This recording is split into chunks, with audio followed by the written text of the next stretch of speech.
Mathéo Radio présente À haute voix la lecture intégrale des œuvres spirituelles majeures. Aujourd'hui, Le Maître de la Terre de Robert Hugh Benson.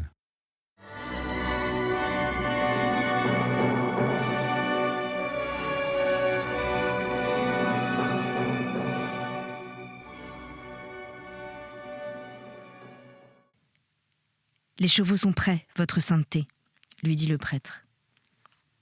Le pape ne prononça pas une parole. Tout cet après-midi, jusqu'au moment où, vers le coucher du soleil, les deux cavaliers atteignirent le sentier qui sépare Nazareth du Tabor.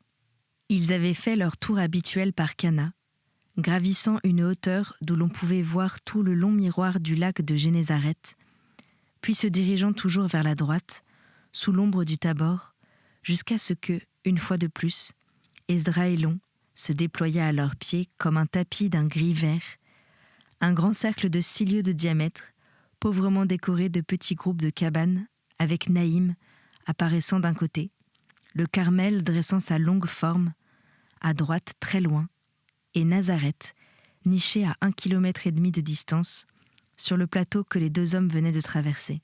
C'était un spectacle d'une paix extraordinaire, et que l'on aurait pu croire extrait de quelque vieil album de vue, peint depuis des siècles.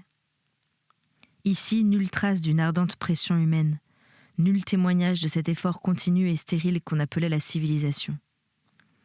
Quelques juifs fatigués, seuls, étaient venus se joindre aux indigènes de cette calme petite terre, comme on voit souvent des vieillards revenir, sans trop savoir pourquoi, terminer leur jour au village natal. Et leur arrivée avait fait joindre quelques cubes blancs de plus aux entassements blancs qui apparaissaient çà et là. Mais à cela près, la plaine devait avoir été toute pareille, 100 ans, 1000 ans auparavant.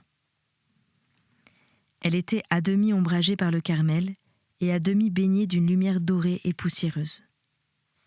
Au-dessus, le ciel clair de l'Orient était teinté de rose, comme l'avaient vu Abraham, Jacob et le fils de David. Nulle part au monde, peut-être, depuis la destruction de Rome, on aurait pu retrouver aussi pleinement le vieux ciel et la vieille terre, intacte et immuable. Et déjà le patient printemps, revenu, avait étoilé le sol de ces glorieux lys des champs, à qui ne peuvent pas même être comparées les robes écarlates du roi Salomon. Mais aucun message ne venait du trône céleste, comme lorsque Gabriel était descendu, dans cette même atmosphère, pour saluer celle qui était bénie entre les femmes. Aucune promesse ni espérance n'était accordée, excepté celle que Dieu accorde chaque jour à l'humanité, dans chacun des mouvements de sa création. Lorsque les deux cavaliers s'arrêtèrent, les chevaux fixèrent un regard immobile et curieux sur l'immensité de la lumière et de l'air, au-dessous d'eux. Puis un petit cri d'appel retentit doucement, et un berger passa, quelques mètres plus loin, sur le flanc de la colline, traînant derrière lui son ombre allongée.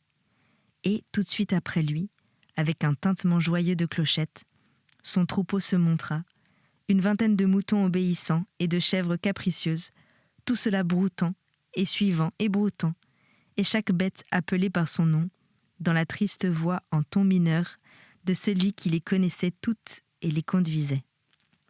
Mais bientôt, le gentil tintement s'affaiblit, l'ombre du berger s'étendit presque jusqu'aux pieds des deux prêtres et disparut de nouveau.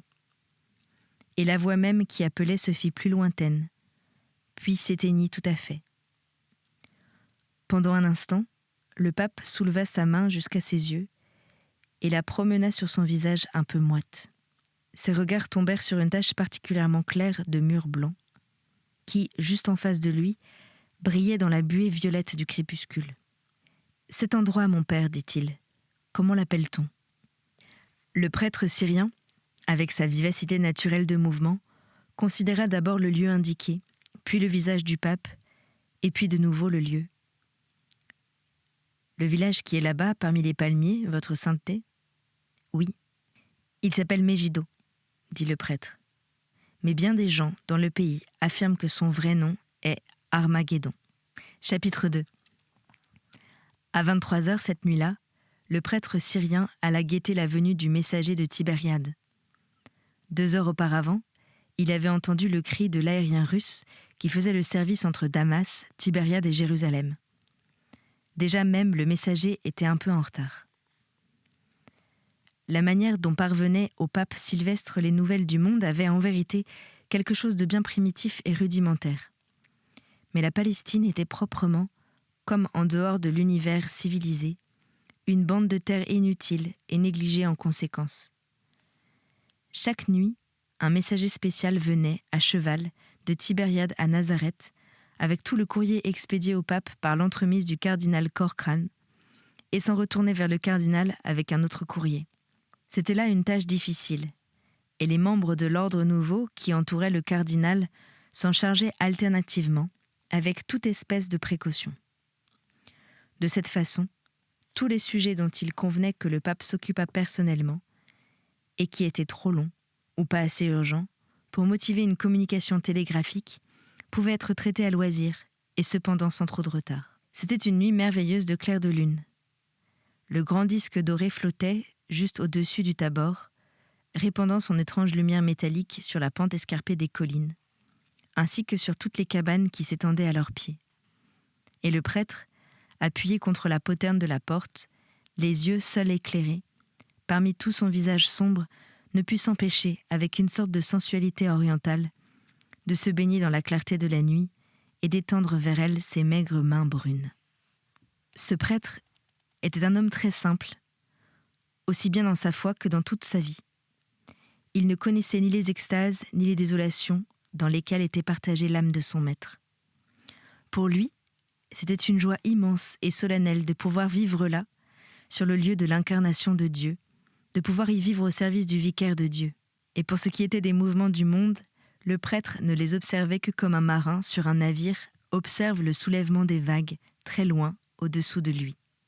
Sans doute, il se rendait compte que le monde était de plus en plus agité, car, comme l'avait dit le père latin, tous les cœurs s'agitaient jusqu'au moment où ils trouvaient leur repos en Dieu.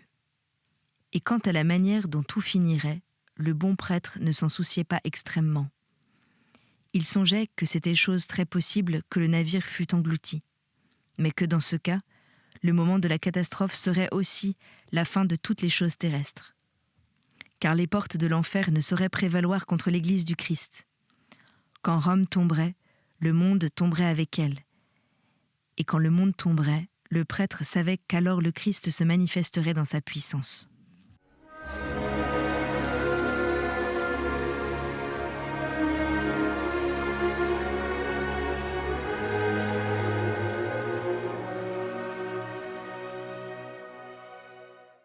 Et même, pour sa part, il imaginait volontiers que cette fin n'était pas très éloignée.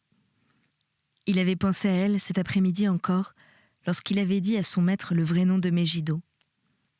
Il trouvait absolument naturel aussi que, au moment de la consommation de toutes choses, le vicaire du Christ eut pour demeure ce Nazareth où Dieu était jadis devenu homme, et que l'Armageddon de l'évangéliste Saint Jean fut en vue de la scène où s'était écoulée jadis l'enfance du Dieu incarné, où le Christ avait pris pour la première fois son sceptre terrestre et où il avait promis de venir le reprendre.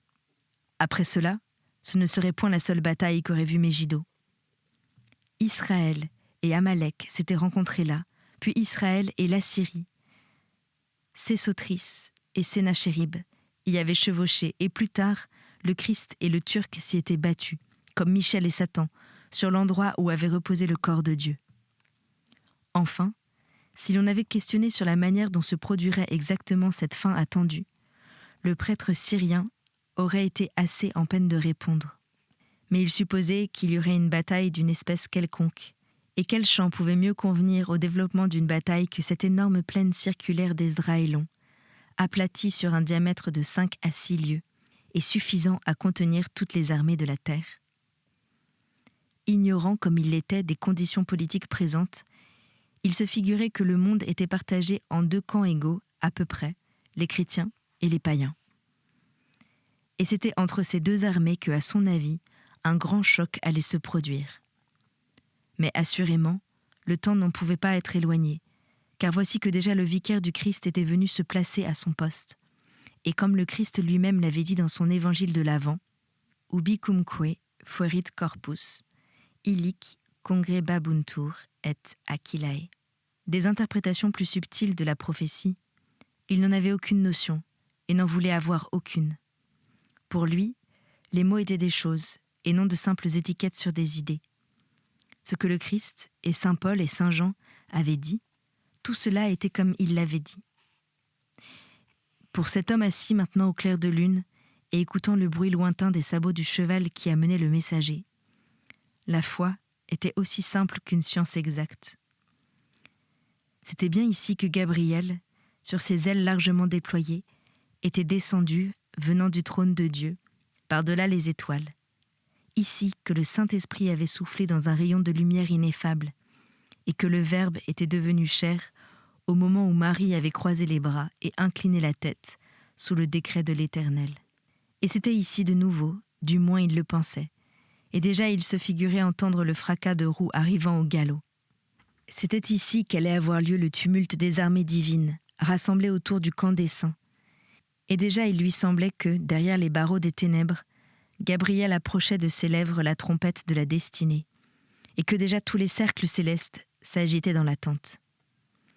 Et il se disait que peut-être, cette fois, il se trompait, comme d'autres s'étaient trompés avant lui d'autres fois. Mais il savait que ni lui ni eux ne pouvaient s'être trompés à jamais. Fatalement, un jour devait venir où la patience de Dieu finirait, si profondément que cette patience eut ses racines dans l'éternité de sa nature. Tout à coup, le prêtre interrompit sa rêverie et sauta sur ses pieds en voyant s'avancer vers lui, à une centaine de pas, sur le blanc sentier tout inondé de lune, la blanche figure d'un cavalier avec un sac de cuir pendu à sa ceinture. Il pouvait être 3h30 le lendemain, lorsque le prêtre se réveilla dans sa petite chambre au mur crépi de boue, proche de celle du Saint-Père, et entendit un pas montant l'escalier. Le soir précédent, il avait laissé le pape, comme d'ordinaire, s'occupant à ouvrir la pile de lettres venues du cardinal Corcran. Et là-dessus, il s'en était allé tout droit vers son lit. Il n'avait fait qu'un somme jusqu'à maintenant. 1 minute ou 2 encore, il resta étendu, à semi-somnolent, écoutant chaque battement des pieds sur les marches. Mais bientôt il se redressa brusquement, car un coup avait été frappé à sa porte. Un second coup, et le voici sautant hors du lit, dans sa longue tunique de nuit, se hâtant de renouer sa ceinture et se précipitant vers la porte pour ouvrir. C'était le pape qui se tenait debout sur le seuil, avec une petite lampe dans une de ses mains, car l'aube commençait à peine de poindre et un papier dans l'autre. « Je vous demande pardon, mon père, mais il s'agit d'un message qu'il faut que nous envoyions tout de suite à son éminence. » Ensemble, ils traversèrent la chambre du pape, gravirent l'escalier abrupt et émergèrent à l'air froid et limpide du haut de la maison. Le pape souffla sa lampe et la posa sur le parapet. « Mais vous allez avoir froid, mon père. Allez chercher votre manteau. » « Et vous, sainteté ?»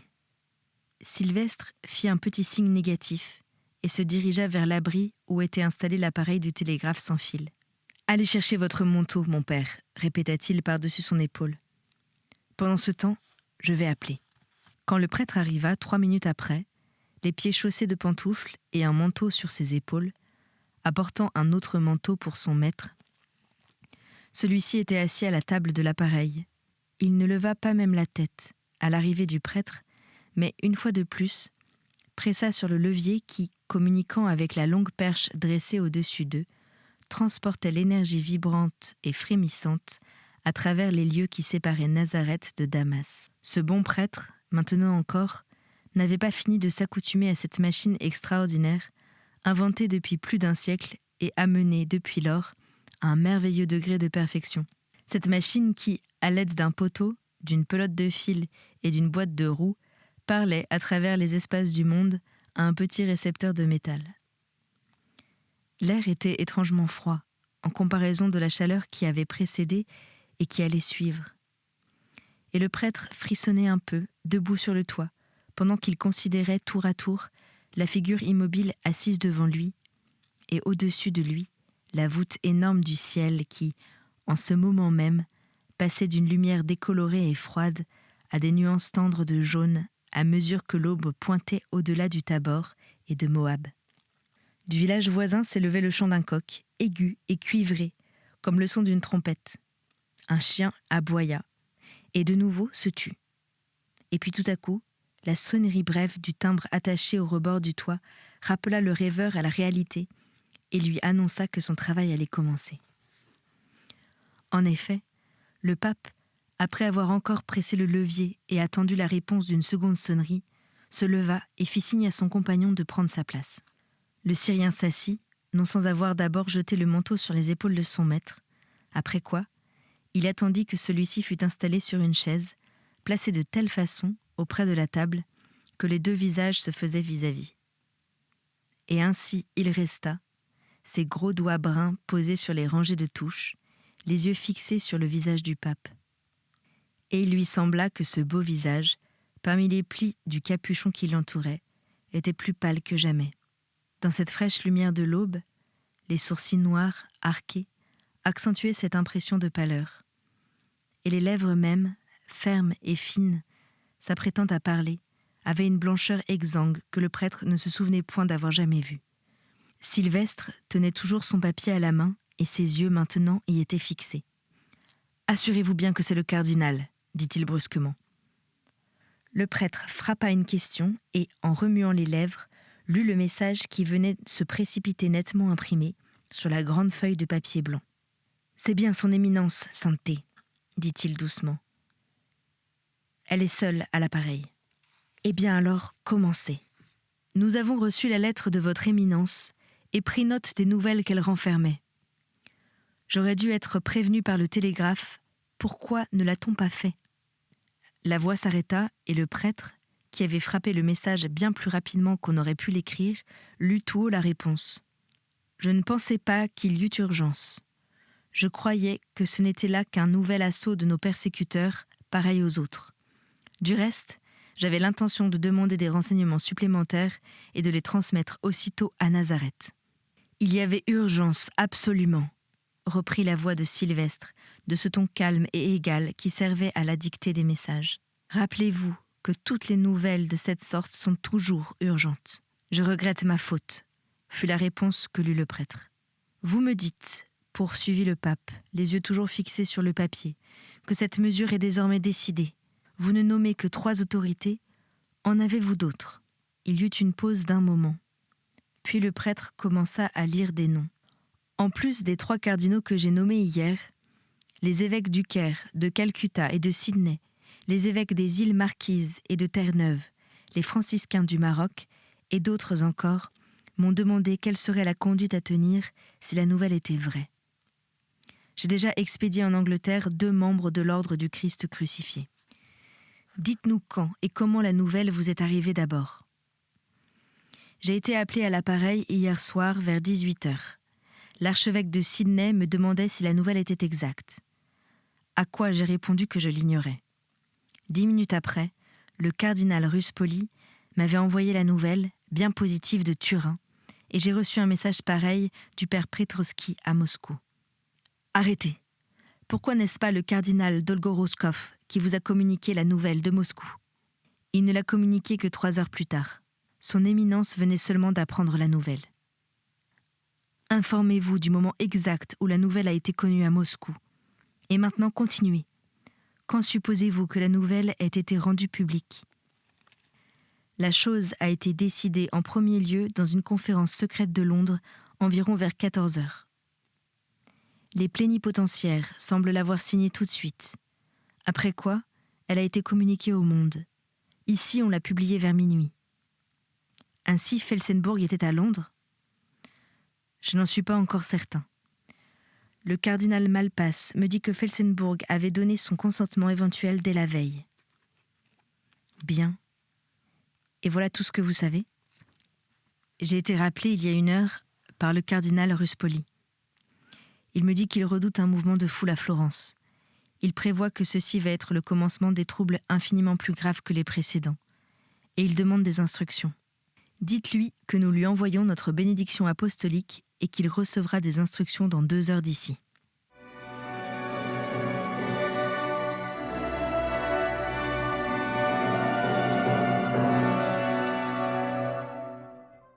Choisissez 12 membres de l'ordre pour un service immédiat. Je le ferai. Communiquez également ce message à tout le Sacré Collège et enjoignez-lui de le transmettre à toute la discrétion nécessaire aux métropolitains et évêques, afin que les prêtres et le peuple sachent bien que nous les portons dans notre cœur. Je le ferai, votre sainteté. Enfin, dites aux cardinaux que nous avons prévu ceci depuis longtemps, et que nous les recommandons au Père éternel, sans la providence duquel pas un passereau ne perd une de ses plumes. Enjoignez-leur d'être calmes et confiants, et de ne rien faire absolument que de confesser leur foi quand ils seront interrogés. Je ferai tout cela, votre sainteté. De nouveau, il y eut une pause. Le pape avait parlé avec la plus parfaite tranquillité, comme un homme plongé dans un rêve. Ses yeux étaient abaissés sur le papier. Tout son corps avait l'immobilité d'une statue. Et cependant le prêtre, qui écoutait, expédiait les messages latins et lisait tout haut les réponses, avait l'impression que sous les paroles assez insignifiantes en soi qu'il venait de transmettre, quelque chose de très étrange et de très grand se trouvait caché. Il y avait dans l'air une sensation spéciale d'attente anxieuse, et le prêtre, après s'être étonné de la manière dont le monde catholique tout entier était entré en communication passionnée avec Damas, irrésistiblement avait été entraîné à se rappeler ses méditations du soir précédent, pendant qu'il attendait le messager. Évidemment, toutes les puissances du monde s'apprêtaient à faire un pas de plus dans leur marche contre le Christ. Quant à la nature particulière du nouvel assaut, cela n'intéressait le bon Syrien que très faiblement. Le pape fut le premier à rompre le silence, parlant maintenant de sa voix naturelle. « Mon père, ce que je vais dire à présent est aussi secret que si je le disais en confession. Vous comprenez ? Très bien. Commencez. » Et, de nouveau, l'intonation égale et sans accent se mit à dicter. « Éminence, dans 1 heure d'ici, nous dirons la messe du Saint-Esprit. Lorsque nous aurons fini, vous tâcherez à faire en sorte que tout le Sacré Collège soit en contact avec vous et attende nos ordres. Cette nouvelle décision qu'on vient de prendre ne ressemble à aucune de celles qui l'ont précédée. Et je suis sûre que désormais, vous le comprendrez. Or, nous avons en tête 2 ou 3 plans, mais sans savoir exactement quel est celui que notre Seigneur nous commande de choisir. Après la messe, nous vous communiquerons sa volonté. Et nous vous prions de dire la messe, vous aussi, tout de suite, à notre intention. Quant à l'affaire du cardinal Dolgoroukoff, vous pouvez la remettre à plus tard. Mais vous ne manquerez pas à nous faire connaître le résultat de votre enquête. Benedictat te omnipotens Deus, Pater et Filius et Spiritus Sanctus.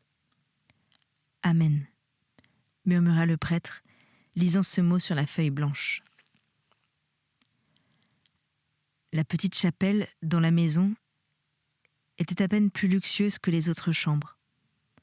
En fait d'ornement, elle ne contenait que ceux qui étaient absolument essentiels à la liturgie et à la dévotion. Dans le plâtre des murs étaient gravées, en relief, les 14 stations de la croix. Une petite image en pierre de la Vierge se dressait dans un coin, précédée d'un chandelier de fer, et sur l'autel de pierre brute, qui lui-même s'élevait sur une marche de pierre, il y avait 6 autres chandeliers et un crucifix de bois.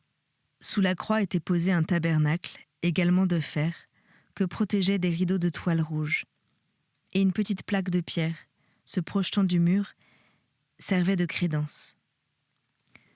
L'unique fenêtre donnait sur la cour intérieure, de telle sorte que nul œil étranger ne pouvait voir ce qui se passait dans la chapelle. Et pendant que le prêtre syrien accomplissait sa tâche quotidienne, étendant les vêtements sur la table de la petite sacristie qui s'ouvrait à droite de l'autel, ôtant la couverture de l'autel, préparant les burettes, il lui semblait que même ce léger et facile travail était affreusement épuisant. Une certaine oppression anormale pesait dans l'atmosphère. Peut-être, d'ailleurs, n'était-ce qu'un effet du sommeil brusquement interrompu du prêtre ? Mais non. Celui-ci craignait plutôt que ce fût la menace d'une nouvelle journée de sirocco. Les teintes jaunes de l'aube ne s'étaient pas effacées au lever du soleil. Maintenant encore, le prêtre, allant sans bruit, pieds nus, entre l'autel et le prie-Dieu, où la silencieuse figure blanche se tenait immobile, maintenant encore il apercevait çà et là, au-dessus du toit, dans le fond de la petite cour, des raies de ces pâles nuances sablonneuses qui étaient une promesse certaine de la chaleur pesante et intolérable. Enfin, il acheva les préparatifs, alluma les bougies, s'agenouilla et se tint là, tête basse, attendant que le Saint-Père se relevât de son oraison. Le pas de l'un des serviteurs retentit dans la cour. L'homme entra pour entendre la messe, et au même instant, le pape se leva et se dirigea vers la sacristie, où étaient déjà prêts pour le sacrifice les vêtements rouges du Dieu qui apparaît dans la flamme. L'attitude de Sylvestre, en disant la messe, était singulièrement naturelle et sans ostentation. Ses mouvements étaient aussi rapides que ceux d'un jeune prêtre. Sa voix, tout en restant basse, était d'une clarté parfaite, et son pas n'avait rien de pompeux ni de précipité. Conformément à la tradition, il mettait une demi-heure ab amictu ad amictum, et même dans cette petite chapelle vide, il avait soin de tenir ses yeux constamment baissés. C'était À haute voix, une émission de KTO Radio. Aujourd'hui, Le Maître de la Terre, de Robert Hugues Benson. Lecture, Anne-Céline Pellarini. Captation et réalisation, Alexis Duménil et Thibaut Dagalier.